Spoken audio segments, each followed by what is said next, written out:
This show is presented by the 323 Network. You can watch all your favorite 323 friends and shows on the 323 Network YouTube channel, follow us on all social media platforms at 323Reid, and support us as we continue to grow at patreon.com/323Reid. That's 323REID.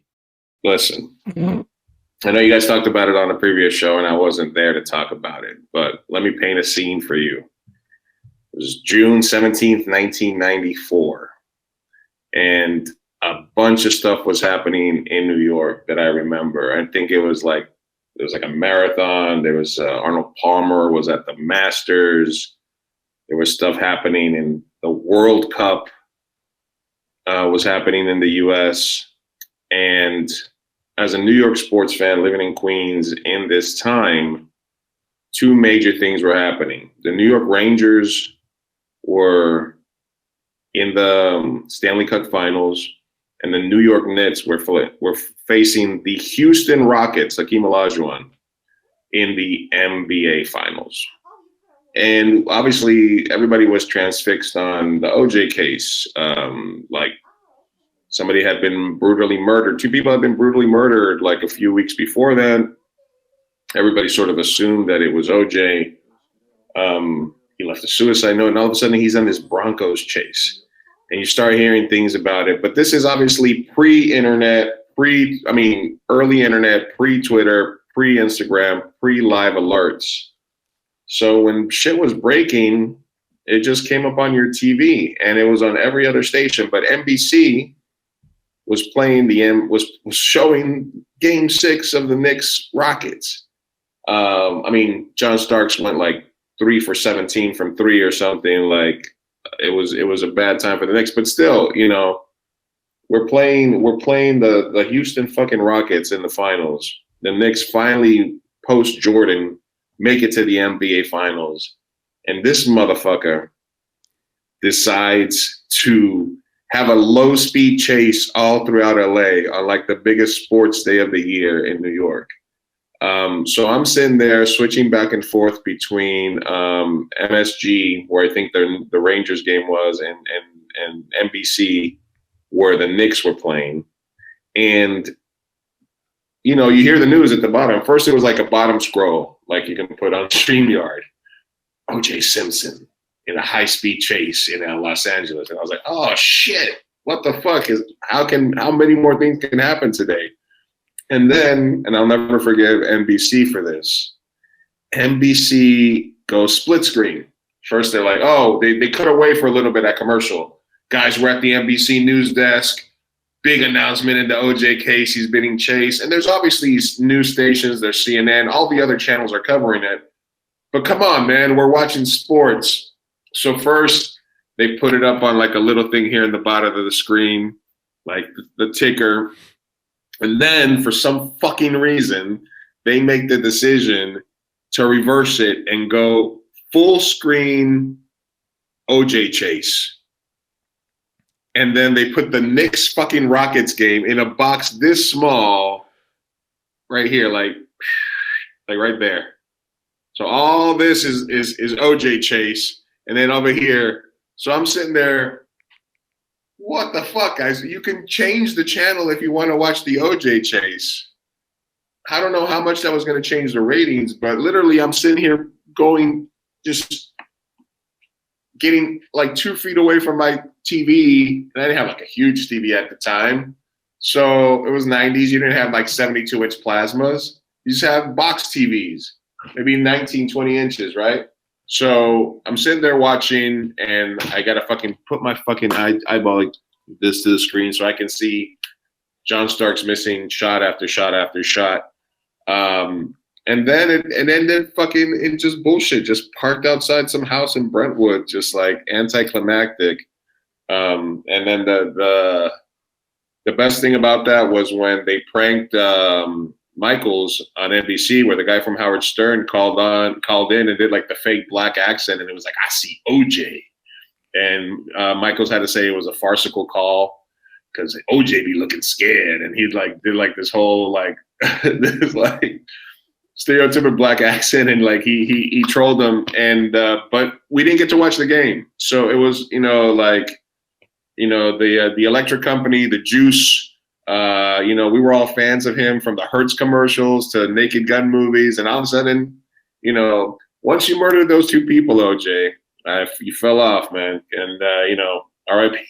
Somebody on Facebook actually posted like R.I.P. OJ, and I was like, what?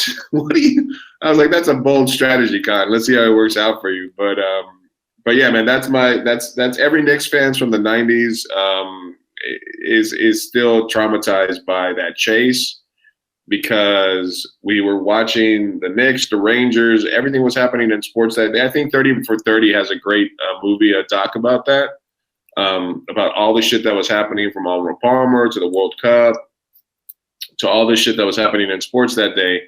But New York specifically was the center of it, because the Rangers and Knicks were in the finals. And all we had, and then all of a sudden we got Ford Broncos. But yeah.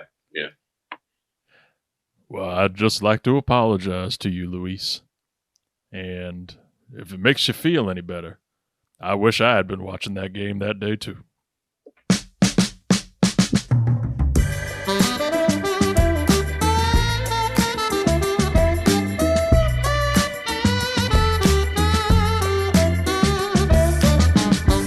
Ladies and gentlemen, welcome to the 323. I am your host, Reid Murphy, checking valiantly to make sure that the show is actually recording, and don't worry, it is. Pro tip.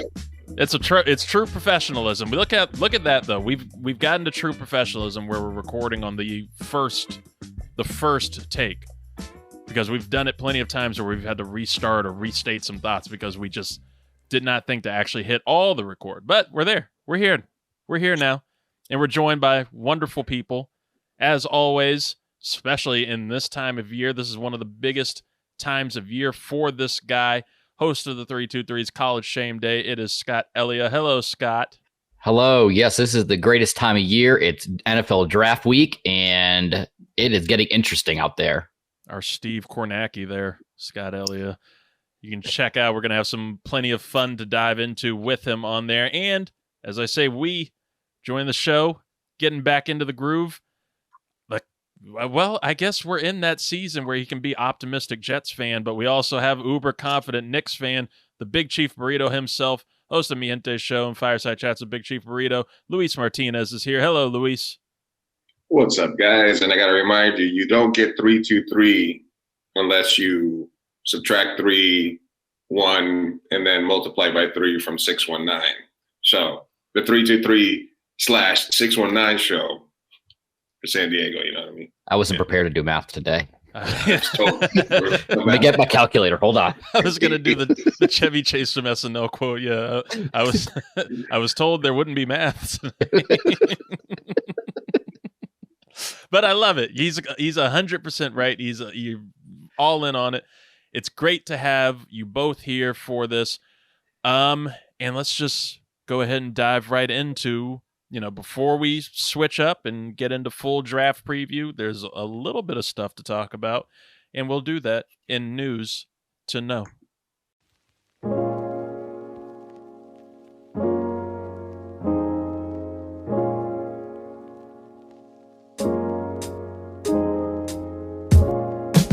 So, yes, plenty of news to know here, and first that we'll start with is the NBA playoffs. We got Luis here, uber confident Knicks fan, and my God, was the Garden uber confident last night. It looked like a series win there. It was game 1. The New York Knicks, they took down the Philadelphia 76ers in game 1. We also had some wins from the Cavaliers over the Magic, the T-Wolves over the Phoenix Suns, Denver Nuggets, man. I just say it like we've joked, and I still stick with my delusion that I could play decent defense against Nikola Jokic. I'll stick with that delusion. I'm not saying, and people brought it up before. They were like, you could beat Nikola Jokic. I did not say I could beat Nikola Jokic in a game. I'm just saying that I could annoy him. He'd still beat me because I watched last night. Lakers look like they're taking this thing, and what do you do? Like there's a bartender where I was watching the game who just simply asked, "The fuck are you supposed to do with him?" like what can you do with that? So it's I think Mitch Kutchak's having that same conversation now. Listen, Anthony Davis is not doing it. What we need is Reid. Right. Not Rui Hachimura, that's for sure. No, get Rui out of there. Get AD out of there. I'll play through the injuries. I'm not gonna say I wouldn't be injury prone playing against these NBA players. They would destroy me. But I'll give it. What you measuring in that, Reid? What you measuring? 6'2", 6'3"? Yeah, 6'1", 6'1". I'm Curry without the threes, or the athleticism and agility, or the money, anything like that. But I'm out there. I'm a pest. You'd be out there with like double knee braces and goggles, looking like Reid Abdul-Jabbar. You're the world's shortest sex watch.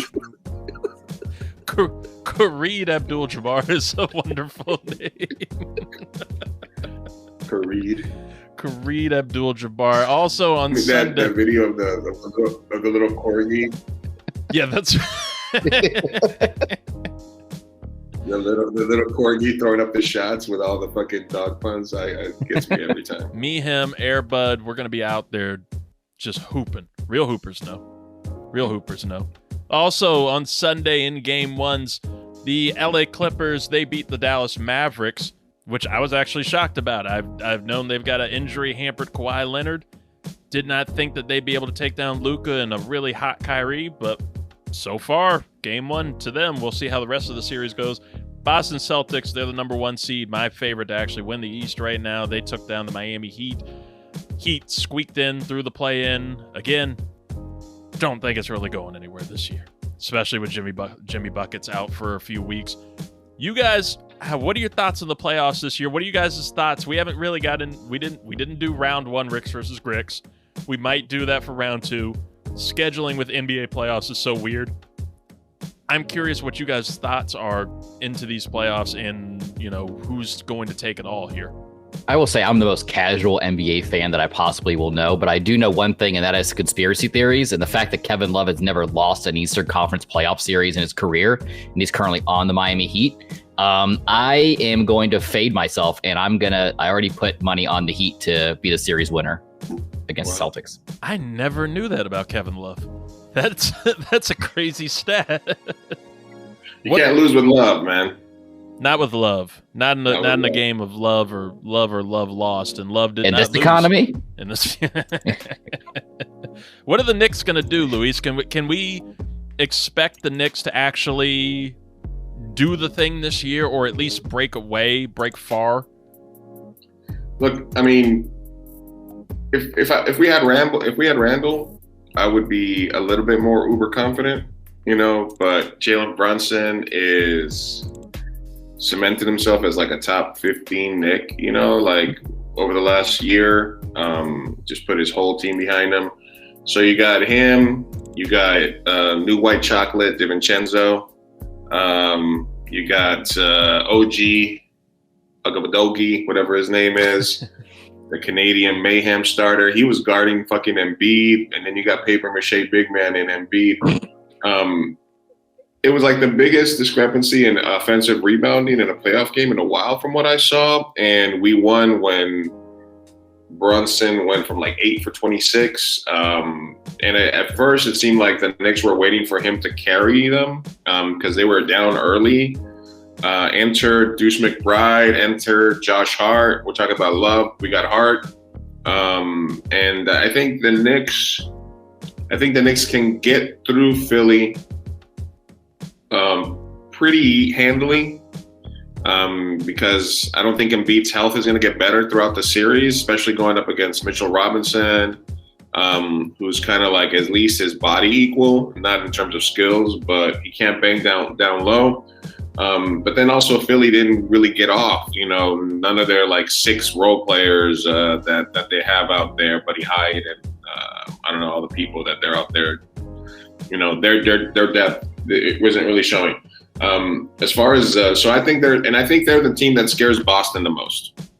That's what I'll tell you, because of our defense and how we play together and stuff like that. And Boston's not really that well coached. The team that always scares the fuck out of me is the Heat because they got the best coach by far. So in my mind, I think it comes down to Boston or New York. I don't think Indiana, I don't think Milwaukee. I don't think they're going to make any noise. And I think it's going to be Boston and New York, my prediction. My real question for you guys in terms of the rest of the league, because we got the Clippers winning without Kawhi. We had Minnesota blowing out the Suns, is what team that gets blown out in round one is going to blow it all up? So what team that's going to lose in round one is the most, do you think that what team if Miami wins in round one, whatever. They already sort of had it coming. But Phoenix loses in round one. Lakers lose in round one. What team do you think would blow it up the quickest if they lost? I think Phoenix, man. If Minnesota just rolls right over them, it might be time to move Booker. KD would probably ask for a trade right afterwards. There was even some rumors that KD might want to go to the Knicks next year. Come on, dog. You had that shot 6 years ago. We thought you were coming, man, and you fucking backed out and went to Brooklyn instead. So, I'm uber confident about the Knicks, but I'm really interested to see what team that's going to lose in round one do you think is going to be the quickest to blow it up? Oof. As we're recording, they're currently winning, but the Milwaukee Bucks, to me, have been an interesting one to watch. That team has been baffling this season to me when you have Giannis and Dame. And they went to get Dame to try and change all this up, sent Drew Holiday out of there, who I really liked and his role on that team. But I could see Giannis starting to get a little antsy, especially the longer that he's in the league. He's starting, before it was all about, he was big on the loyalty thing, big on Milwaukee and being there for them. But I could just see him starting to get a little impatient now that he sees how this league really works and what you have to do to win. So that one I could see being a little dramatic. Phoenix Suns, I agree with you. You're going to have to start making moves there. If you can't win with KD, if you can't win right now with KD, Book, and Beal, what are you expecting to do going forward? Lakers are obviously one every now and then because you just don't know what LeBron's next move is or what he's going to want to do after this season. And one I'm curious to look at are the Sixers in Philly and what happens with Embiid. What's going to, Well, I thought the Sixers were going to draft Bronny. That could fix everything. Draft Bronny, then they might be getting Bron and Tyree and Embiid next year. Oh God! Oh no! Bronny to the Sixers. Would Bronny fix any of these teams, Scott? We've talked quite a bit about Bronny. Fastest no I can ever give you in my life. No. Come on, you take him in the second round. I'm not even taking him in the second round. I will just sign him to some random undrafted contract where you're not really worrying about losing any money. I think the best thing for Bronny to do, because I know he's going to have his dad chirping in his ear trying to get to the NBA, and his dad's going to do everything he can do to get him into the NBA. But I think for Bronny's game, as far as a developmental level, because he's not getting it in college right now, I think the best thing for him would probably just be going overseas for a year or two and then try to get it back in after you get some actual G League or overseas, go to Japan, go to Spain or something like that. Whatever team he's going to, they're going to send him to G League. You know what I mean? Right. But I mean, the whole reason you sign Bronny is so that you have a chance at LeBron at 40. Right, and that's why I feel like the Lakers probably are going to be the fastest. If they lose this first round, they're going to be the fastest to start moving pieces around because they're probably not going to be able to land Bronny for whatever reason, and LeBron's just kind of looming over their head as far as them being able to, from a business standpoint, to make choices about who to get on the court and who to bring in. I think the Lakers would really kind of throw that grenade and blow it all up. Warriors are an interesting team I've thought about for Bronny. in looking at Bronny. We know how much heavy interest the Warriors had in trying to trade for LeBron at the deadline. So, I don't know, maybe this could be the time that, LeBron finally tries to team up with Curry. They could really enjoy themselves in the Olympics. Which, by the way, while we're on basketball news, that Team USA, holy shit. Like, it's a crazy it's a crazy stacked roster. Is there any chance that you all think that they could, I don't even want to say that they could lose, but is there a team, is there any team that could actually give them somewhat of a punch? Oh, it's always Spain, man. It's always Spain. Yeah, because I think that's what's one of the biggest things is that they have to get used to playing with rules that they aren't necessarily accustomed to in the NBA. And a lot of those guys that play together overseas, like Spain, or hell, even like these Italy teams or some of these South American teams like Brazil, like they've been playing with each other forever. These guys have been collectively playing together forever for, competing. But as far as like developing an actual like team atmosphere, it's going to be really hard to compete against those guys. Or Greece with the Giannis family. Yeah. Get that Giannis in there. I am curious, and the team, for those that haven't heard, the roster will include Bam Adebayo of the Miami Heat, Devin Booker of the Suns, Steph Curry going for the first time, Anthony Davis from the Lakers, Anthony Edwards of the Minnesota Timberwolves, maybe my favorite player in the league right now, too. I've been enjoying the shit out of Anthony Edwards' game. Joel Embiid of the Sixers, who threw a couple of different countries for a loop in getting close to signing with them for their Olympic bid. He instead goes with the USA. Tyrese Halliburton of the Indiana Pacers, Drew Holiday of the Celtics, Kawhi Leonard of the Clippers, Jason Tatum of the Celtics, and of course, LeBron James and Kevin Durant. Bron will probably be like team captain, but I'm also curious of players right now that we're seeing in the playoffs, if they'll actually make it to Team USA. Kawhi Leonard's dealing with a knee injury right now, might not, make it through round one here of the playoffs. If he can't play in the playoffs, why would you expect him to go to Team USA? The same goes, I think, for LeBron in terms of how he's going to feel tired, depending on how long the Lakers' run is through these playoffs. A lot of these dudes, who knows what this team could really look like, but at least it's stacked right now. You got it stacked, so in case of these injuries, in case of fatigue, they can really make their run and make it through. Listen, they need to let Jalen Brunson take over Kawhi's spot, and then I'll be on board with Team USA. The Brunson hate is not happening, man. I'm surprised Brunson didn't make the team. I am a little surprised Brunson or Kyrie Irving didn't make the team. That's right. He's spoken on the playoff. He didn't even check the news. He didn't even know about it. New York, just all in New York's just not even going to be rooting for the Team USA. Nope. Beefs. There's beefs, all types of beefs. And first off, you want to, if you're going to have a beef somewhere, if you're going to have people feuding and fighting, the boxing ring is the perfect place. And we had that this past week. Boxing obviously is not the king sport that it was, but occasionally you get loudmouths who can get some viral attention. Ryan Garcia was that boxer this week who we chose not to talk about him too much because you don't really know what was going on in these interviews. You couldn't tell if it could allegedly be drugs, could be punch drunk, who knows? Dude was giving some crazy ass interviews to promote this fight that he had with Devin Haney. This became a huge race battle thing, as many boxing matches tend to become nowadays to sell the fight. But you did get some classic moments that kind of encapsulate the whole week, like this with Ryan Garcia. NGQ, doing what I do. All white, looking nice.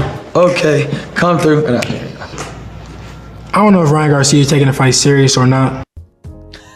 And you couldn't tell. You couldn't tell throughout the week if he was taking the fight seriously. He even came out during his press conference to Diddy songs and was talking about Diddy the entire time for this. But against all odds, and I mean truly the odds, I think Devin Haney going into the fight on Saturday night was a minus 450 favorite to win against Garcia. Ryan Garcia beat the shit out of him, especially in the last couple of rounds. I believe in the 12th round, he had 3 knockdowns of Haney and just sent him into space. It was a crazy time. Congrats to Ryan Garcia. You're going to assume that his crazy ass interviews and whatever he was doing in post-fight where he's calling out God for not believing in him, but also not believing in him, you're going to get things like this. My Heavenly Father, Jesus Christ, I'll give you all the glory. How come you do it? Without you, I love you so much. Come on, God, you really thought I was crazy? You done lost your whole mind. Ryan. God lost his whole mind, and it really just made me think more of, I want him, the next step should be this. I love you, God! Hell, a true Jesus Christ! Checkmate of righteousness, Jesus Christ! Shoes of peace! Stomping on the enemy! We love you, God! Jesus Christ! All right, I for real thought you were gonna drop the white evangelical rap lady. Oh, that's a good one though. That's a good one. Jesus is my. I ain't saying it. That's the next step. I was waiting for anybody. Anybody can say it. We'll see how the cancel police goes. I will say I do quote that guy probably on a daily basis. Jesus Christ! It's one of the best sounds that we could finally find its way onto the show. Thank you, Ryan Garcia, for that. Him and I saw some places where he was like plus 600 pre-fight, right at the pre-fight, and he lost a couple of the first rounds. I think he won first round, and then he lost like 3 or 4 rounds in a row after that. But he got kicked out of Citi Field because he was supposed to throw out the first pitch at Citi Field like 3 or 4 days ago, and I guess for some reason, probably smartly so, the Mets were like, we don't want you guys on the field. We don't want anything to start off. But he had been like, and I've seen Ryan Garcia on the Hustler Casino live stream. He plays poker on there sometimes. And but he started going full conspiracy mode for a little while. And I think that's probably why the Mets didn't want to have him on the field to throw out that first pitch. But he said, fuck the Mets. So even though he won, fuck that guy. Because he posted an Instagram after he got kicked out because I guess they had him waiting around, and finally the Mets were like, nah, you're a little too crazy for Queens, New York. We're not gonna let you. That's saying something. We have the whole Unisphere, which is like about the Earth being round and stuff on the other side here. We're not. Is he a flat earther too? I know he's into a lot of crazy ass shit. I'd imagine that he probably takes flat earthing to like another level. If maybe it's like it's flat but with a triangular bump in the middle. I feel like the odds are minus 2,000 on him being a flat earther. Something, man. I don't know. I just know that he's throwing out all this crazy ass shit and then throwing religion in afterwards. So it was like a 10 times multiplier. Jesus Christ! Jesus Christ! Love you, God! Now, you had the beef there between him and Devin Haney. Now, it's a great time to have you on, Luis, because I think we've talked about this a bit of rap beefs. And there's not just rap beefs now, there's beefs like all over the place. First off, everybody's coming after Drake from every angle. Drake used AI to resurrect Tupac and throw him into a diss track on Kendrick Lamar. You got Kendrick versus everybody, Drake versus everybody. Quavo and Chris Brown are going at it right now, each calling each other wife beaters. And I don't know, who's supposed to win in that battle. You have J. Cole was beefing with Kendrick Lamar, and all of this. Yeah, Eminem and Benzino. Right. All of this is moving so Eminem fast and that I, Benzino, which is like a 30-year-old beef. right. I missed the J. Cole beef completely because then he apologized to Kendrick. He was like, you know what? I don't want to get into all this. And Taylor Swift, Scott's girl, just dropped her brand new album. She puts out a diss track to Kim Kardashian in there. And I don't know what's going on. I don't know what got into the water. I don't know what Cat Williams said to really unleash this Pandora's box onto the world.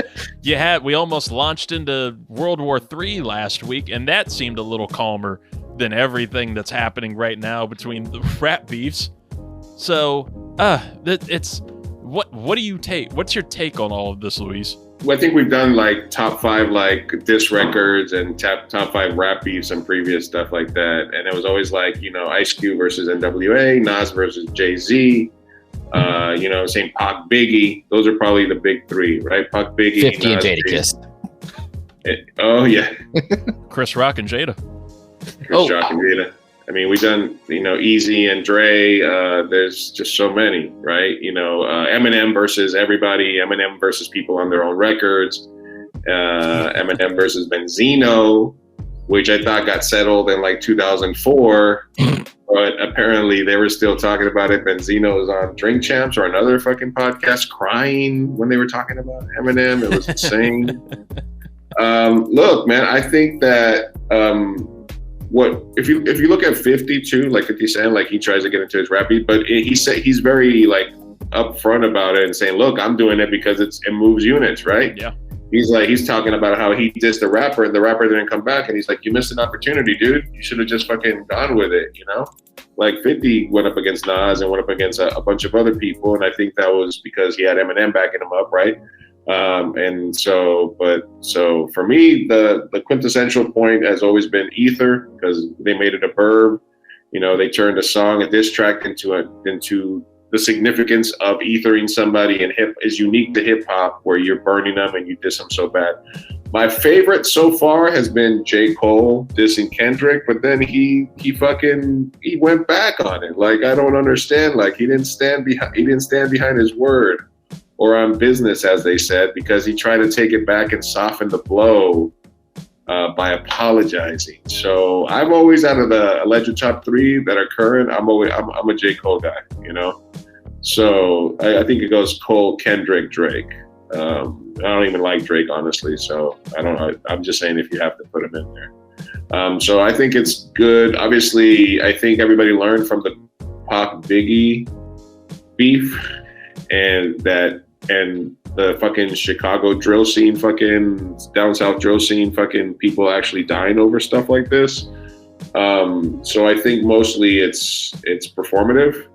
And, you know, the new one is, you know, Ryan Garcia versus reality. That's going to be good. Who's going to take that one?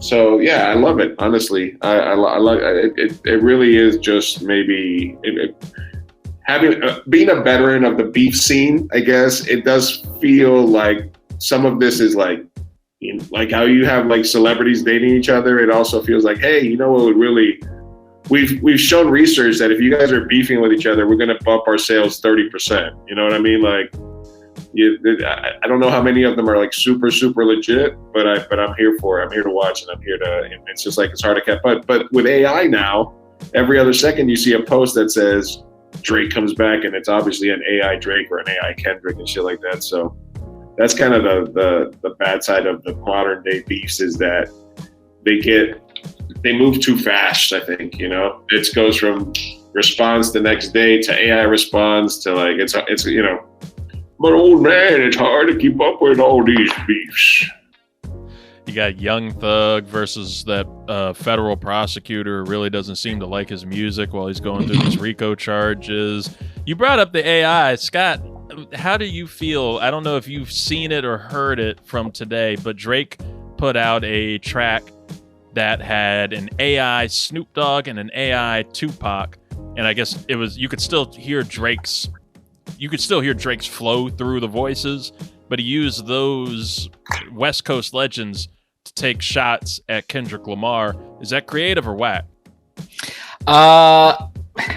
little column A, little column B. I mean, it's definitely something that's unprecedented. I mean, it's something that's going to have to take a look at, because I mean, can you really copyright a voice? You know, like it's going to be hard to do. But I mean, yes, I do feel it's whack, because it's just kind of gimmicky. It's kind of lowbrow. I'm not for it, but I'll give him the creative nod of the cap. Snoop seemed to not give a shit. As Snoop tends to do. He had Snoop and fucking Tupac cop pleas for him talking to 17-year-olds. Yeah. So not only was it whack, but it was use of idols in hip hop to downplay your accusations of being a petter Drake. You know? Well, see, and I'm wondering if the shoe was on the other foot, how would Drake feel about it if someone was using his voice to rap something that he wouldn't agree with or he wouldn't like? Yeah. So he was doing it. He was trying to use the stuff that he knew they were going to use against him. You know what I mean? So it was kind of like a calculated move. Like, oh, they're going to tell me that I'm fucking talking to all these young chicks and that I'm sus as fuck. So let's have Tupac say, I heard he was sus as fuck. It was heard on the podcast. It must be fake. You know, like, oh, really? It's lame. It's very lame. I mean, I always forget about that. I always forget that Drake has a little ditty to him. There's some questionable stuff around there. Went a little ditty. But look, you know what? The 323, we try to be a peaceful, healthy, spiritual network full of healthy, spiritual, non-cancelable, offending people who we don't say anything that gets us, riled up, nothing that gets recorded. And we don't have beef with any of these other podcasts. Look, we talk shit about Le Batard's show because it's fuck Le Batard. Very possible that they steal bits from us and steal segments from us when we try to get in touch with them. It's whatever. We know that there's a producer that listens. It's whatever. We got FSU versus Miami. It's okay. We don't have beef with them. We don't have beef with that new podcast that's doing sports what ifs. That's nobody's fault. That's somebody's fault on there that we can't do that show anymore. But we don't have beef with them. But we do have beef with one person. And that is Tom Welling of Smallville fame, who caused us to be late to our panel at Awesome Con. Their show went 5 minutes late, and of course we went 40 minutes late, and that's his fault. And this handsome motherfucker, fuck you, Tom Welling. He can't stay in his own lane. He's got a podcast now, and we just couldn't stay out of this. This is a time of beef. Look, like I said, we got close to World War III, man. Like, anything is possible. We got to get this off our chest. So, Tom Welling, you aren't safe. We got shit for you here.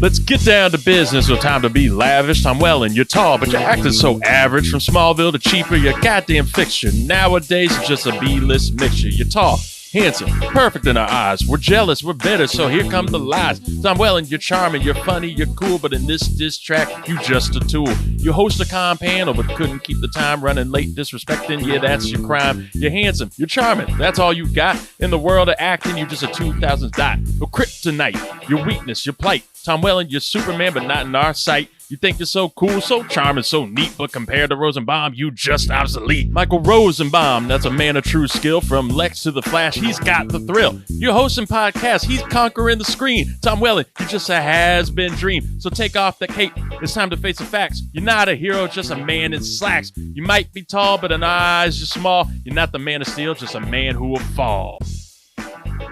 Mars. It's fire. It's like if that's a bop. What's that one? Backpack rap? You think you're Superman, but just a Clark Kent double. Your podcast Talkville with Rosenbaum's alright, but if you don't do Cheaper 3, you're going night. Damn. Brandon Root. No Cavill. Might be a little better than Dean Cain. I'll give you that. Christopher Reid. Out of here. You needed to be like, "Brrrah." It should have had a bro. You got 1 week to respond, Welling.